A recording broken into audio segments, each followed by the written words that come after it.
제37장 우리는 그들을 시험하여 1842년 1월 5일 조셉은 나부의 상점을 열고 쾌활한 얼굴로 수많은 손님을 맞이했다. 조셉은 친구에게 보내는 편지에서 이렇게 말했다. 나는 성도들에게 봉사하고 모든 사람의 종이 되는 것이 좋아. 내가 바라는 것은 주님이 정하신 때가 되면 승영에 이르는 것이야. 승영에 관한 교리는 조셉의 마음을 무겁게 짓눌렀다. 2월이 되자 그는 커틀랜드에서 샀던 이집트 두루마리와 아브라함의 기록에 대한 미완성 번역본으로 다시 관심을 돌렸다. 새로운 경전의 가르침에 따르면 하나님은 당신의 자녀들이 충실하고 당신의 계명에 기꺼이 순종하는지를 시험하기 위해 그들을 지상으로 보내셨다고 했다. 구주께서는 지구를 창조하시기 전에 이렇게 말씀하셨다. 이로써 우리는 그들을 시험하여 주 그들의 하나님이 명하는 것은 무엇이든지 그들이 다 행하는지를 보리라. 그분의 계명에 순종하는 이들은 더 큰 영광으로 승영하게 되고 순종하지 않는 이들은 이 영원한 축복을 잃게 될 것이었다. 조셉은 성도들에게 이 진리를 배우게 하여 그들이 승영을 향해 나아가 하나님의 면전에 들어가도록 돕고 싶었다. 커틀랜드 시절에는 많은 남성이 선교 임지에서 겪게 될 어려움에 대비해 권능의 엔다우먼트를 받고 힘을 얻었다.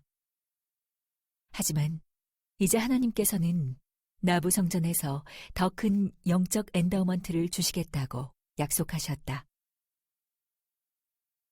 계시자 요한이 신약전서에서 예언했듯이 주님은 교회에 충실한 남성과 여성에게 더 많은 의식과 지식을 계시해 주심으로써 그들을 왕과 여왕, 제사와 여제사로 삼으실 것이었다.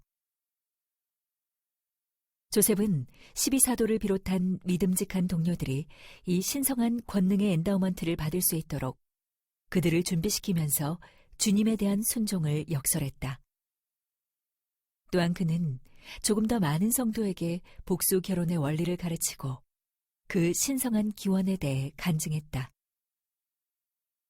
지난 여름에 영국에 갔던 사도들이 나부로 돌아온 지 일주일이 채 지나지 않았을 때 선지자는 그들 중 몇 명에게 이 원리를 가르친 후 주님의 계명으로서 그 원리에 순종하도록 지시했다. 복수 결혼이 승영이나 더 큰 권능의 엔다우먼트를 받는데 꼭 필요한 것은 아니었지만 주님께 순종하고 자신의 삶을 기꺼이 그분께 바치는 것은 반드시 필요한 일이었다. 조셉처럼 사도들도 처음엔 이 새로운 원리에 대해 반감을 보였다. 브리검은 아내를 한 명 더 두어야 한다는 결정을 놓고 몹시 괴로워하며 차라리 일찍 죽기를 바랐다. 히버 킴볼과 존 테일러, 윌포드 우드럽도 이 원리에 순종하는 것을 최대한 미루고 싶어 했다. 조셉은 주님의 명에 따라 루이자 비먼과 결혼한 후에 다른 여성들과도 임봉되었다. 그는 특정 여성에게 복수 결혼에 관해 가르칠 때 자신에게 임봉되는 것이 옳은 일인지를 알도록 영적인 확인을 구하라고 가르쳤다. 모든 여성은 아니었지만 몇몇 여성은 그 권고를 받아들였다. 나부에서 일부 성도들은 현세와 영원을 위한 복수 결혼을 시행했다. 그것은 그들의 임봉이 현세는 물론 다음 세상까지 지속된다는 것을 의미했다. 일부 일처 형태의 결혼과 마찬가지로 이 형태의 결혼에서도 성적인 관계를 통해 자녀를 가질 수 있었다. 일부 성도들은 영혼만을 위한 복수 결혼을 시행하기도 했는데 이런 형태의 복수 결혼을 하는 이들은 그들의 임봉이 다음 생에 영향을 미친다는 점을 이해하고 있었다. 경우에 따라 교회에 반감을 품은 성도나 교회 회원이 아닌 남성과 결혼한 여성, 심지어는 교회에 인정받는 회원과 결혼했다 하더라도 현세만을 위한 결혼을 한 여성은 다른 남성에게 영혼을 위해 임봉될 수 있었다. 임봉의식 이후에는 그 여성은 다음 생에서 누리게 될 영원한 결혼과 승영의 축복을 고대하며 현재의 남편과 계속 결혼 생활을 유지했다. 1842년 초에 조셉은 메리 라이트너에게 그러한 임봉을 제안했다. 메리의 남편인 애덤은 교회의 회원이 아니었다. 조셉은 메리와 이야기를 나누며 주님께서 그들에게 다음 생을 위해 함께 임봉될 것을 명하셨다고 말했다. 그러자 메리가 물었다. 하나님께서 형제님에게 그런 말씀을 하셨다면 왜 저에게는 알려주지 않으실까요? 진지하게 기도해 보세요. 자매님이 증거를 얻게 될 것이라고 천사가 제게 이야기해 주었답니다. 메리는 조셉의 권유에 마음이 불안해졌다. 조셉은 메리에게 복수 결혼을 가르치며 영원한 결혼 성약에서 비롯되는 끝없는 축복을 설명했다. 에돔과 메리의 결혼은 오직 이 생 동안만 함께하기로 약속한 결혼이었다. 이제 그녀는 남편이 합당한 권세 아래 침례받는 데 동의하지 않는다면 그와는 영원한 성약을 맺을 수 없다는 것을 이해하게 되었다. 메리는 에돔에게 침례 이야기를 꺼내며 그에게 교회의 회원이 되도록 간청했다. 에돔은 자신은 조셉을 존경하지만 회복된 복음은 믿지 않으며 침례도 받지 않겠다고 답했다. 메리는 영원한 결혼의 축복을 간절히 원했으나 남편과는 그것을 얻을 수 없다는 것이 분명해지자 당혹스러운 마음이 들었다. 그녀의 마음에 의심의 물결이 밀려왔다.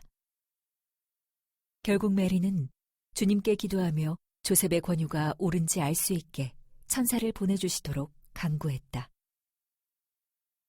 어느 날 밤 친척과 함께 있던 메리는 방이 빛으로 밝아지는 것을 보았다. 그녀는 침대에서 일어나 앉아서 놀란 눈으로 바로 옆에 선 흰옷 차림의 천사를 보았다. 그 천사는 얼굴이 밝고 아름답게 빛났으며 번개 같은 눈으로 메리를 응시했다. 메리는 겁을 먹고 이불을 뒤집었었고 천사는 그 자리를 떠났다. 그리고 돌아온 일요일, 조셉은 메리에게 응답을 받았느냐고 물었다. 증거는 얻지 못했지만 전에는 한 번도 본 적이 없는 것을 보았어요. 메리가 말했다.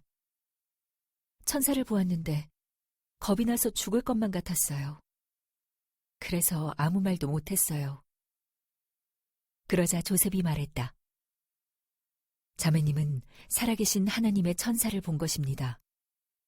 그리고 자매님이 충실하다면 그보다 더 위대한 것들도 보게 될 것입니다. 메리는 계속 기도했다. 그리고 그녀는 마침내 천사를 보았으며 그 일로 조셉의 말을 더욱 믿게 되었다. 메리는 그 후로 며칠 동안 도저히 부인할 수도 무시할 수도 없는 영적 증거들을 더 받았다.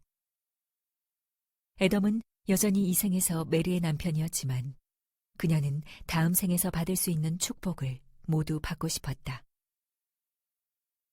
얼마 후에 메리는 조셉의 권유를 받아들였고 브리검 영은 다음 생을 위해 두 사람을 임봉했다. 존 테일러와 윌포드 우드럽은 조셉의 지시에 따라 타임즈 앤 시즌스의 1842년 3월호를 시작으로 선지자가 번역한 아브라함서를 잡지에 게재하기 시작했다.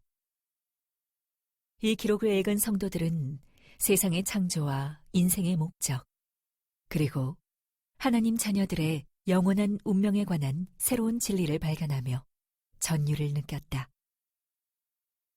그들은 아브라함이 우림과 둠밈을 가지고 있었고 주님과 얼굴을 맞대고 이야기를 나눴다는 사실을 알게 되었다. 또한 그들은 지구와 그 안에 있는 모든 것은 이미 존재하는 물질로 조직되었고 하나님 아버지의 영의 자녀들이 승형에 이르게 할 목적으로 만들어졌다는 사실을 배웠다. 성도들은 아브라함서의 출판과 영혼을 성장시키는 그 교리에 더욱 고무되어 계속해서 헌신적으로 새로운 도시를 세우고 성전을 짓는 데 매진했다. 이 무렵의 나부에는 이미 천여 채의 통나무집이 있었으며 완공되거나 공사 중인 목조 가옥과 벽돌집도 여러 채 있었다. 조셉은 도시를 더 체계적으로 정리하기 위해 나부를 4지역으로 나누어 각 지역을 와드로 칭했으며 각 와드를 감리하도록 감독을 지명했다. 각 와드는 열흘에 하루씩 주님의 집을 짓는 일에 노동력을 제공하여 성전 건축을 도와야 했다. 나부에서 미혼으로 재봉일을 하며 홀로 생계를 잇던 마거리 쿡은 성전 공사가 진행되어 가는 모습을 지켜보고 있었다. 마거릿은 세라 킴볼 밑에서 일했는데 세라는 교회의 초기 개종자 중 한 명으로 후기 성도가 아닌 성공한 상인과 결혼했었다. 일하는 시간이면 마거릿은 종종 세라와 함께 성전을 건축하는 수고에 관해 이야기를 나누었다. 성전 벽의 높이는 아직 1미터도 채 되지 않았지만 벌써 숙련공들은 성전 지하에 임시로 공간을 만들어 죽은 자를 위한 침례를 행할 커다란 침례반을 설치했다. 침례반은 송판으로 정교하게 모양을 잡은 타원형 웅덩이로 외부가 섬세하게 장식되었으며 손으로 깎아 만든 12마리의 황소가 등으로 그 아래를 받친 형태를 하고 있었다. 침례반이 헌납되자 성도들은 죽은 자를 위한 침례를 다시 행하기 시작했다. 성전에 기여하고 싶은 열망이 강했던 마거릿은 제대로 된 신발과 바지, 셔츠도 없이 일하는 인부들의 모습을 눈여겨보았다. 마거릿은 세라에게 인부들을 위해 함께 새 셔츠를 만들자고 제안했고 세라는 마거릿이 바느질을 해준다면 자신이 옷감을 대겠다고 응답했다.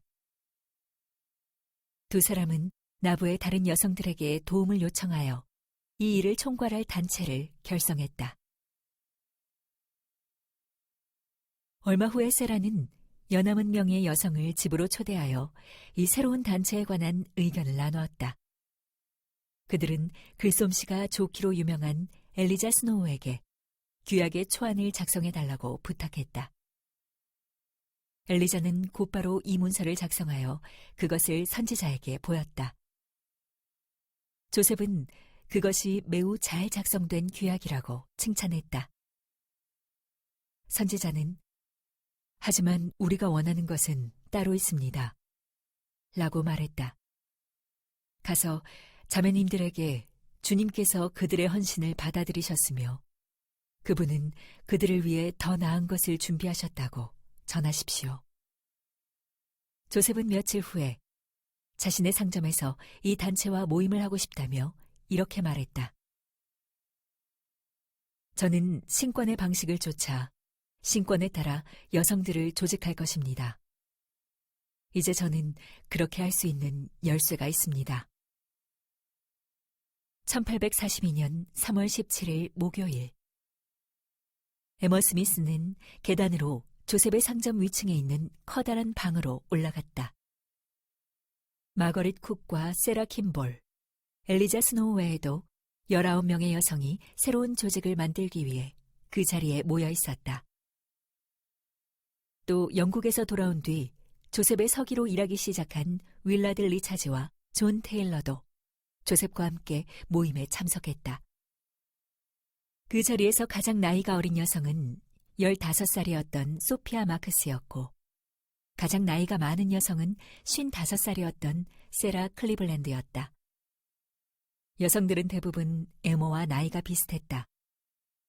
영국에서 태어난 레오노라 테일러를 제외하면 모두 미국 동부에서 성도들과 함께 서부로 온 여성들이었다. 이들 중에는 세라 킴볼이나 세라 클리블랜드처럼 부유한 여성들도 있었지만 그 외 다른 여성들은 현재 입은 옷 외에는 가진 것이 거의 없었다. 여성들은 서로 잘 아는 사이였다.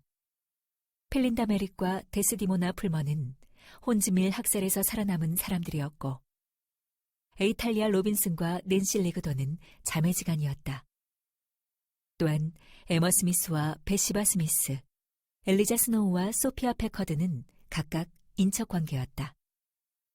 세라 클리블랜드와 앤 휘트니는 에머가 어려운 시절을 보내며 가족을 데리고 오갈 곳이 없을 때 에머의 가족을 자신들의 집으로 들여 도와준 이들이었다. 엘비라 카울스는 에머의 집에서 기거하며 에머를 도와 그녀의 자녀들을 돌보고 있었다. 에머는 나부에서 여성들을 위한 조직을 시작한다는 것에 흡족해했다. 최근에 조셉을 비롯한 그 지역의 남성들은 100년의 역사를 지닌 친목단체 프리메이슨에 가입한 일이 있었다. 오랫동안 그 단체의 일원이었던 하이럼 스미스와 존 베넷이 나부의 프리메이슨 지부가 조직되도록 힘쓴 결과였다. 그러나 나부의 여성들이 갖게 된 조직은 프리메이슨과 종류가 달랐다. 모든 참석자가 타는 듯한 하나님의 영을 부르고 존 테일러가 기도를 한 후 조셉이 자리에서 일어났다. 그는 이 새로운 조직을 통해 여성들이 어려운 처지에 있는 사람들을 찾아 돌보고 잘못을 범한 이들을 올바르게 바로잡고 지역사회를 강화해야 한다고 설명했다. 그런 후 그는 여성들에게 회장을 선출하게 했는데 회장은 신권 정원회와 마찬가지로 2명의 보좌를 선택하게 될 것이었다. 이로써 여성들은 처음으로 교회에서 공식적인 권한과 책임을 맡게 되었다. 에머의 친구인 앤 휘트니가 에머를 회장으로 추천했고 여성들은 만장일치로 에머를 회장으로 선출했다. 그런 후에 에머는 세라 클리블랜드와 앤 휘트니를 자신의 보좌로 지명했다.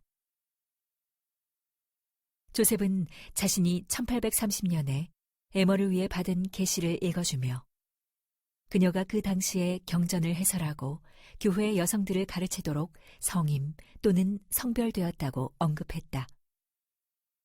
조셉은 주님께서 그녀를 택함을 받은 여인으로 부르셨으며 그녀가 이 조직을 감내하도록 선택된 것이 그 증거라고 말했다. 그에 이어 존 테일러는 세라와 앤을 에머의 보좌로 성임하고 에머의 새 부름을 확인시켜주며 그녀에게 필요한 힘을 축복해 주었다. 조셉은 몇 가지를 더 가르친 후 에머에게 모임의 순서를 넘겼고 존은 이 조직의 명칭을 정하자고 제안했다. 에머의 보좌들은 나부 여성 상호부조회라는 명칭을 추천했으나 존은 그보다는 미국 전역에 결성된 다른 여성단체의 명칭을 따라서 나부 여성자선회로 하자고 제안했다. 에머는 자선보다는 구조를 의미하는 부조가 더 마음에 든다고 했지만 엘리자 스노우는 부조라는 말은 큰 재난에 특별히 대처하는 것을 의미한다고 말했다. 그들의 조직은 일상의 문제에 더 초점을 둘 것이 아니었던가. 에머는 이렇게 주장했다. 우리는 특별한 일을 할 것입니다. 많은 수의 몰몬을 태운 배가 급류에 갇힌다면 우리는 이를 구조가 시급한 상황으로 여길 것입니다. 특별한 일들과 긴급한 요청이 우리에게 올 것입니다. 사람들은 모두 그 말을 조용히 숙고해 보았다. 존이 입을 열었다. 맞는 말씀입니다. 매우 설득력 있는 주장이어서 반박을 할 수가 없네요. 시적 언어에 늘 관심이 많았던 엘리자는 그 명칭을 살짝 바꾸어 볼 것을 권했다. 그녀는 나부 여성 상호부조회 대신 나부의 여성 상호부조회를 제안했다. 모두 그 이름에 동의했다. 에머는 이렇게 말했다. 이 조직에 속한 여성은 모두 선을 행하겠다는 열의가 있어야 합니다. 이 조직의 동기는 무엇보다 사랑이어야 했다. 신약전서에서 바울이 가르쳤듯이 마음에 사랑이 충만하지 않는다면 선행은 아무런 유익을 주지 못한다. 그해 봄에 조셉은 상호부조회와 자주 만났다. 상호부조회는 오래된 성도들과 새로 침례받은 이민자들이 더해지면서 빠르게 성장했다. 세 번째 모임이 열릴 무렵에는 참석하려는 사람이 너무 많아 조셉의 상점에 다 앉을 수 없을 정도가 되었다. 조셉은 자매들이 상호부조회를 통해 준비되어 성전에서 권능의 엔다우먼트를 받을 수 있기를 바랐다. 그는 여성들에게 악을 멀리하고 고대의 신권 방식에 따라 운영되는 택함받은 조직이 되어야 한다고 가르쳤다. 그 무렵 조셉은 나부의 몇몇 남성이 혼의 성관계를 하고도 그런 행위는 비밀이 유지되기만 하면 허용될 수 있다고 주장한다는 보고에 우려를 느끼고 있었다. 이렇게 순결에 관한 주님의 가르침을 변질시키며 그런 유혹을 부추기는 장본인들은 사실 계명에는 전혀 관심이 없는 이들이었다. 그대로 두면 그들은 성도들에게 심각한 걸림돌이 될 것이 분명했다. 3월 31일에 조셉은 교회 당국은 절대 그런 행위를 승인하지 않았음을 밝히는 서한을 작성하여 에모에게 그것을 상호부조회에서 낭독해달라고 부탁했다. 조셉은 편지에서 이렇게 말했다. 그런 행위를 멈추기를 바랍니다. 왜냐하면 우리는 모든 면에서 하나님의 계명을 지키고자 하기 때문입니다. 조셉은 성도들이 승용의 축복을 받기에 합당해지기를 바랐다. 그해 봄에 조셉은 성도들에게 이렇게 말했다. 하나님이 계신 곳으로 가고자 한다면 하나님과 같이 되거나 하나님이 지니신 원리를 지녀야 합니다. 우리가 하나님에게서 멀어지면 그만큼 악마와 가까워지며 우리는 지식을 잃게 됩니다. 지식이 없다면 우리는 구원받지 못합니다. 조셉은 교회의 여성들을 이끌고 여성들이 그런 지식을 쌓고 의로운 사람이 될 수 있도록 돕는 책임을 상호부조회의 회장단에 맡겼다. 이 조직은 하나님께서 확립하신 반차를 통해, 즉 지도자로 임명받은 사람들을 통해 지시를 받게 됩니다. 이제 하나님의 이름으로 이 열쇠를 여러분에게 위임합니다. 이 조직은 기쁨으로 가득 찰 것이며 지금 이 시각부터 지식과 지혜가 넘쳐 흐를 것입니다. 1842년 5월 4일 브리검 영과 히버 킴볼, 윌라드 리차즈는 조셉의 상점 2층이 새롭게 단장된 것을 알아차렸다. 벽에는 새로운 벽화가 그려져 있었고 바로 옆에는 마치 정원처럼 작은 나무와 식물들이 있었다. 방은 양탄자를 커튼처럼 매달아서 두 구역으로 분할해 놓았다. 조셉은 그날 아침에 특별한 모임을 열기 위해 새 사도를 상점으로 불렀다.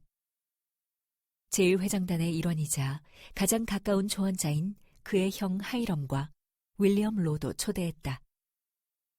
감독인 유얼 휘트니와 조지 밀러, 나부의 스테이크 회장인 윌리엄 마크스, 교회의 지도자인 제임스 애덤스도 그 자리에 참석해 있었다. 그날 오후 내내 선지자는 이들에게 한 가지 의식을 소개했다. 그 중에는 커틀랜드 성전 및 고대 히브리의 성막에서 행해졌던 의식과 유사한 씻음 및 기름 부음 의식도 있었다. 이 자리에 참석한 남성들에게는 몸에 착용하여 자신의 성약을 상기하게 될 성스러운 네이가 주어졌다. 하나님께서 조셉에게 새로 밝혀주신 의식에는 승영에 이르는 진리가 담겨 있었다. 이 의식에는 구원의 계획을 통해 사람들을 단계적으로 인도할 목적으로 경전에 나오는 창조와 에덴 동산의 이야기가 언급되었으며 아브라함서의 번역문에 나오는 새로운 내용도 포함되어 있었다. 아브라함과 고대의 선지자들처럼 그들도 하나님의 면전으로 돌아가는데 필요한 지식을 얻은 것이었다. 그 과정에서 그들은 의롭고 순결하게 생활하며 주님을 섬기는 데 헌신하겠다는 성약을 맺었다. 조셉은 이 의식을 엔다우먼트라 칭했으며 그는 거기에 모인 형제들이 그날 배운 특별한 지식을 다른 어느 곳에서도 밝히지 않으리라고 믿었다. 커틀랜드에서 받았던 권능의 엔다우먼트와 마찬가지로 이 의식도 성스러운 것이었으며 영적인 것을 이해하는 사람들을 위한 것이었다. 그러나 그것은 교회의 장로들에게 영적인 은사와 신성한 권능이 주어진 것 이상을 의미했다. 성전이 완공되는 대로 남성과 여성은 이 의식을 받고 하나님과의 성약 관계를 강화하며 자신의 삶을 하나님의 왕국에 헌납함으로써 더 큰 권능과 보호를 얻게 될 것이었다. 의식이 끝나자 조셉은 브리검에게 몇 가지 지침을 주었다. 제대로 준비를 갖춘 것은 아니었지만 현재 처한 상황에서 우리는 최선을 다했습니다. 형제님이 이 사안을 맡아서 이 모든 의식을 체계적으로 정리해 주시면 좋겠습니다. 그날 그들은 엔다우먼트에서 배운 진리에 경외감을 느끼며 상점을 나섰다. 히버킨볼은 이 의식이 어떤 면에서는 프리메이슨의 의식을 연상시킨다고 생각했다. 프리메이슨 모임에는 남성들이 솔로몬 성전의 건축과에 관한 상징적인 이야기를 실현하는 순서가 있었다. 또한 그들은 어떤 몸짓과 말을 배우며 그것들을 비밀로 지키기로 서약했는데 이 모든 것은 그들이 굳건한 토대를 세우고 점차 빛과 지식을 더해가는 모습을 상징하는 것이었다. 그러나 엔다우먼트는 남성과 여성을 위한 신권 의식으로 프리메이슨 의식에는 없는 신성한 진리를 가르쳤다. 히버는 다른 사람들도 그러한 진리를 배울 수 있기를 간절히 바랐다. 히버는 영국에 있는 팔리와 메리앤 프렛에게 다음과 같은 편지를 썼다. 우리는 선지자를 통해 신권에 관한 소중한 것들을 몇 가지 받았습니다. 두 분도 이것들을 통해 기쁨을 얻으실 겁니다. 지면으로는 알려드릴 수가 없네요. 문자로 적어서는 안 되는 것이기 때문입니다. 그러니 부디 와서 직접 받으시기를 바랍니다.